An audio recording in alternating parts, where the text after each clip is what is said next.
Bonjour. Dans ma dernière vidéo, j'ai montré comment nos institutions sont censées fonctionner et comment, en réalité, les dérives de l'État les ont rendues illégales et illégitimes. J'avais illustré cela par la métaphore de la grenouille qui chauffe doucement dans sa casserole sans se rendre compte qu'elle finit par bouillir. Beaucoup d'entre vous ont apprécié les explications et certains m'ont demandé, mais concrètement, comment faire pour s'en sortir? Avant de répondre à cette question capitale, il faut comprendre les outils que le pouvoir utilise pour nous manipuler et nous asservir. Car pour s'en libérer, il faut d'abord voir clairement la prison dans laquelle on veut nous enfermer. Comme les précédentes, cette vidéo a un but clair, vous aider à ouvrir les yeux avec des explications simples. Car si beaucoup n'ont pas encore pris la mesure de la gravité de la situation, c'est aussi parce que l'État entretient volontairement la confusion. Avalanche d'acronymes, lois complexes, discours contradictoires, ce fameux « en même temps » qui brouille les esprits et empêche de raisonner. C'est de l'ingénierie sociale à l'état pur. Si vous ne comprenez pas ce qui se joue, vous ne pouvez pas réagir en conscience. J'utilise à nouveau ici la métaphore de la grenouille pour rappeler une chose essentielle. L'urgence absolue de nous mobiliser avant qu'il ne soit trop tard. Depuis plus de 20 ans, une déferlante de lois liberticides s'est imposée, toujours au nom de la sécurité, de la santé, de la protection des enfants, du confort numérique ou même de la planète. Et ces 5 dernières années, l'accélération est telle qu'il ne reste plus aucun doute. Derrière ces prétextes rassurants se cache en réalité un projet beaucoup plus sombre, mené par des pseudo-élites obsédées par le pouvoir et l'argent. Il est temps d'ouvrir les yeux, de voir les choses telles qu'elles sont, et surtout d'agir tant qu'il est encore temps. Encore une fois, croyez ce que vous voyez et ne croyez plus ce qu'on vous demande de voir. Gardez en tête 3 leviers d'ingénierie sociale, toujours les mêmes, à l'œuvre depuis 20 ans. Une mécanique redoutable qui confine au grand art. Le premier levier, la peur. On dramatise, on brandit l'urgence, on légifère à chaud, la concertation disparaît, le doute devient suspect et l'exception s'installe. Le deuxième levier, la novlangue, terme inventé par Orwell dans son livre 1984. Une langue fabriquée par le pouvoir pour rétrécir la pensée. Les mots sont inversés, ce qui était critiquable devient protection, ce qui était discutable devient haine, et l'inacceptable passe pour du bon sens. Plus le niveau intellectuel baisse, plus la manipulation s'impose. Voilà pourquoi l'effondrement scolaire constant n'est pas un hasard. Et enfin, le troisième levier, la culpabilité et la fragmentation. On divise le pays en responsables et en déviants. Hier, les complotistes anti-vax, aujourd'hui, les complotistes climato-sceptiques, demain, les complotistes désinformateurs. Toujours le même schéma, diviser pour mieux soumettre. Et derrière ces 3 leviers, la technologie verrouille le tout. Badge, QR code, vidéosurveillance, reconnaissance faciale, fichage, etc. Les réflexes deviennent des habitudes, et les habitudes deviennent un système. Voilà comment on vous manipule sans jamais vous demander votre avis. Mais avez-vous vraiment pris la mesure de ce que ces soi-disant bonnes raisons ont déjà coûté à vos libertés, et de ce qu'elles vont encore vous coûter demain? J'en doute. Pour le comprendre, revenons 20 ans en arrière, crise après crise, loi après loi, la température dans la casserole n'a cessé de grimper. Et vous allez voir que chaque étape nous a fait perdre un morceau de liberté, parfois sans même que nous nous en rendions compte. Regardez bien ce que nous avons perdu en chemin, je vous préviens, vous n'êtes pas prêts. La première étape, de 2006 à 2017, sous couvert de sécurité, l'État étend ses pouvoirs. Après 2005, la température monte. Sous couvert de sécurité, l'État étend ses pouvoirs, tout commence sérieusement en 2006. Au nom de l'antiterrorisme, on installe des caméras et on ouvre l'accès aux données de connexion. Un petit ajustement, disait-on, en réalité, c'était le pied dans la porte. En 2013, la loi de programmation militaire autorise l'accès administratif aux métadonnées. Autrement dit, vos traces numériques, vos communications, vos déplacements, tout commence à être surveillé en continu. En 2015, la loi renseignement légalise les fameuses boîtes noires algorithmiques chez les fournisseurs d'accès. Officiellement, pour repérer des signaux faibles. Mais qui définit ces signaux et sous quel contrôle? C'est le début de la surveillance prédictive. Même Marc Trévidic, le juge antiterroriste, avait dénoncé ce gros dérapage. Puis vient l'état d'urgence, prolongé sans cesse après 2015, jusqu'à être intégré dans le droit commun par la loi SILT. Ce qui était exceptionnel devient normal. Visite domiciliaire, fermeture de lieux de culte, interdiction de déplacement, obligation de pointage. Et pour faire avaler la pilule, la novlangue. Si vous n'avez rien à cacher, vous n'avez rien à craindre. Une inversion totale de la charge de la preuve. Ce n'est plus à l'État de justifier ses atteintes, c'est à vous de prouver que vous êtes innocent. Autrement dit, oui, vous avez tout à craindre quand ce renversement s'installe. Petit aparté sur l'ingénierie sociale à l'œuvre. Le levier utilisé, la peur. Sous couvert de lutte contre le terrorisme, cause à laquelle personne ne peut décemment s'opposer, on installe pas à pas le socle de la surveillance de masse. La casserole ne bout pas encore, mais degré après degré, la chaleur grimpe déjà.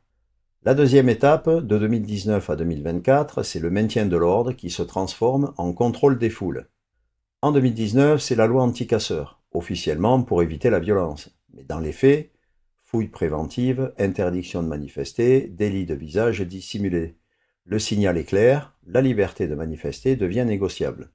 En 2021, la loi sécurité globale, caméra piéton, transmission en direct, usage des drones, résultat, un œil mécanique, plus d'images, plus vite, plus longtemps. En 2023, la loi Jeux olympiques 2024. Première autorisation officielle de la vidéosurveillance algorithmique, la VSA, détection automatisée d'événements dits suspects. Et derrière, on découvre que la police utilisait déjà depuis 2015 le logiciel israélien Briefcam, avec reconnaissance faciale intégrée, officiellement exclu des JO. Mais trop tard, le pas culturel et technique est franchi, souriez, vous êtes fiché. En 2025, la loi sécurité dans les transports pérennise et élargit ses outils, palpation, fouille, surveillance étendue. Et pendant ce temps, un nouveau projet de loi en cours vise à sanctionner tout contenu jugé anti-républicain qui peut vous valoir la bagatelle de 5 ans de prison et 75 000 € d'amende. Venant de ceux qui piétinent eux-mêmes les valeurs qu'ils prétendent défendre, avouez que l'ironie est savoureuse si elle n'était pas aussi tragique. Petit aparté sur l'ingénierie sociale à l'œuvre, le levier utilisé ici, la culpabilisation et la novlangue. Raison officielle, sécuriser l'espace public et défendre nos valeurs démocratiques. Tu parles. Traduction, capteur partout, analyse algorithmique en temps réel, notation des comportements et muselière légale. Le résultat, plus de surveillance, mais certainement pas plus de sécurité. Vous le constatez vous-même au quotidien, la casserole chauffe encore d'un cran. La troisième étape, de 2020 à 2022, la santé publique devient l'alibi, avec le fameux pass et la conditionnalité. En 2020, la loi d'urgence sanitaire crée un nouvel état d'exception. Restriction de circulation, fermeture, confinement, quarantaine, réquisition, contrôle des prix, tout y était. Mais le plus marquant, ce n'est pas la loi en elle-même, c'est la docilité. On a testé l'obéissance collective et le test a été concluant, ça a sacrément bien marché. En 2021, les lois du 31 mai et du 5 août instaurent le couvre-feu et généralisent le pass sanitaire, un sésame obligatoire pour accéder à la vie sociale, pour travailler, voyager ou simplement vivre. Il fallait montrer son QR code. En 2022, la loi du 22 janvier transforme le pass sanitaire en pass vaccinal. Obligation vaccinale déguisée pour les soignants, pompiers, militaires, etc. Suspension sans salaire pour les récalcitrants. Contrôle et sanctions renforcés, tout en prétendant évidemment que la vaccination n'est pas obligatoire. Et au niveau européen, le certificat Covid conditionne les déplacements transfrontaliers, ajoutant encore une couche de contraintes. Bilan, 2020, création d'un régime d'exception inédit, 2021, conditionnalité d'accès avec le pass, 2022, obligation vaccinale déguisée. Officiellement suspendus depuis, ces mécanismes restent maintenant prêts à être réactivés pour d'autres crises futures. Ils ont prouvé leur efficacité grâce à l'obéissance massive des populations. Petit aparté sur l'ingénierie sociale à l'œuvre ici, les leviers utilisés sont la peur et la culpabilisation. Les slogans répétés, protéger les autres, ne pas tuer grand-mère. Résultat, chacun se sent responsable d'autrui et accepte de montrer son statut vaccinal pour travailler, voyager et simplement exister. L'obéissance devient un réflexe conditionné et à chaque QR code validé, l'eau de la casserole gagne encore un degré. La quatrième étape, c'est le numérique avec une normalisation de l'identification et du filtrage ou tout simplement la fin de la vie privée. Ici, on ne parle plus de loi ponctuelle, mais d'une véritable infrastructure de conformité. Officiellement, c'est pour un Internet plus sûr, pour protéger les enfants et simplifier la vie. En réalité, c'est un système où chaque accès à la parole, aux services ou aux espaces en ligne dépend d'un feu vert technique algorithmique. Premièrement, la censure s'installe avec la SREN en 2024. On impose des blocages administratifs, vérification d'âge, filtre automatique. Le prétexte, protéger les mineurs. La réalité, traçabilité accrue et identification forcée. La même année, le DSA transforme les plateformes en juges et censeurs, sous menace d'amende colossale. Résultat, une modération automatisée, la suppression préventive, le silence par précaution. Et au centre de tout, l'ARCOM, officiellement indépendante, mais en réalité aux ordres, puisque ses membres sont tous nommés par le pouvoir. Quelle indépendance! Résultat, fermeté extrême comme RT France par exemple, retrait de fréquence pour C8, mais tolérance coupable pour un cas dramatique sur Quick malgré des alertes répétées. Alors qui protège qui et au nom de quoi? Deuxièmement, l'identité et la traçabilité. Généralisées, elles sont mises en place. Avec EDAS 2.0 et le D-Wallet, on nous vend une carte d'identité et un portefeuille numérique unique. C'est séduisant en apparence, mais plus une clé ouvre de portes, plus il est facile de les refermer. Vous vous en doutez bien. L'AI Act, lui, encadre l'intelligence artificielle, sauf quand il s'agit de sécurité intérieure, bien sûr. Là, pas de problème. Troisièmement, nous basculons vers la fin de la vie privée, avec le XAR, le Chat Control, prévu en 2025. Tous vos messages, photos et contenus seront scannés avant chiffrement. Même signal ou télégramme ne serait plus privé. Une bascule historique, la confidentialité numérique n'existera plus. Avec l'EMFA maintenant, le règlement européen sur la liberté des médias, présenté comme une protection pour la presse, il contient aussi des exceptions sécurité nationale, qui vident la promesse de son sens. De nombreux journalistes d'ailleurs y voient une trahison de la charte de Munich de 1971, à raison. Petit aparté sur l'ingénierie sociale à l'œuvre ici, les leviers, la novlangue, les rituels de conformité et la délégation au privé. Chaque texte semble raisonnable pris isolément, mais ensemble, ils installent une novlangue rassurante avec des mots comme protection, confiance, sécurité. Ils installent aussi des rituels d'allégeance. Je coche, je scanne, je prouve, des gestes qui deviennent automatiques. On ne réfléchit plus, on obéit. Et ils installent une délégation massive, ce n'est même plus l'État qui censure, ils délèguent les tâches aux plateformes privées, avec de la modération, filtrage, blocage, grâce aux algorithmes. Le résultat, identité beaucoup plus traçable, les contenus beaucoup plus filtrés, les comportements plus prévisibles. La vraie question n'est plus avez-vous quelque chose à cacher, mais qui tient l'interrupteur, qui décide si vous avez le droit d'accéder ou non. Et si vous pensez que ça s'arrête là, détrompez-vous. Le pire reste encore à venir. La cinquième étape touche au climat et aux mobilités, quand l'écologie devient un outil de contrôle punitif. Sur le papier, l'idée paraît séduisante, comme la fameuse ville à 15 minutes où tout serait accessible à pied ou en vélo. Mais dans la réalité, cela rime avec les zones à faible émission, les fameuses ZFE, les ZTL, les zones à trafic limité, les vitesses abaissées à 30 km/h, les bornes, les caméras et les parcours contraints. Et tout cela sans aucune véritable concertation pour sauver la planète. Des purs délires de bobos écolos. La base juridique est simple, la loi d'orientation des mobilités de 2019 et la loi climat et résilience de 2021 qui durcit et généralise les ZFE. Résultat, la circulation dépend d'une vignette critère et de zones d'exclusion qui touchent des millions de Français. Pas de simples points de détail, mais des vies entières bouleversées comme par exemple les personnes âgées dépendantes de leur véhicule pour garder un minimum d'autonomie, les malades et les handicapés pour qui la voiture est vitale pour accéder aux soins souvent en ville, les travailleurs modestes, les artisans, les commerçants, les intérimaires qui n'ont ni les moyens de changer de véhicule, ni la possibilité de se rabattre sur les transports. Les familles en périphérie ou en zone rurale où il n'existe aucune alternative crédible. En clair, ceux qui vivent et travaillent hors des grandes métropoles vitrines paient le prix fort, pendant que les décideurs, eux, continuent de circuler tranquillement, sans contrainte et sans les gueux. Petit aparté sur l'ingénierie sociale à l'œuvre ici. Les leviers, la novlangue et la culpabilisation. Le récit est bien huilé. Climat, santé, sécurité des enfants, les mots apaisent. Mais derrière la réalité, ce sont des restrictions massives et une géographie à vitesse variable. Ce n'est pas la planète qu'on sauve, c'est une société qu'on fracture et qu'on contrôle. Résultat, sous prétexte écologique, on pénalise les plus fragiles et on habitue le reste à accepter des contraintes injustes. Un discours vertueux contre des conséquences sociales brutales et dénuées d'humanité. La casserole gagne encore un degré, mais ça commence à faire du bruit. Il nous reste la sixième et la dernière étape, la monnaie, vers l'euro numérique et l'asservissement total. Là, on atteint le Graal de l'asservissement, c'est le dernier clou dans le cercueil des libertés, le contrôle total de vos finances. Rothschild disait déjà au XVIIIe siècle, « Donnez-moi le contrôle de la monnaie d'une nation et je n'aurai pas à me soucier de ceux qui font ses lois. » Aujourd'hui, l'euro numérique matérialise cette prophétie. Premièrement, la surveillance financière généralisée. L'Union européenne a créé en 2021-2022 l'Autorité européenne anti-blanchiment.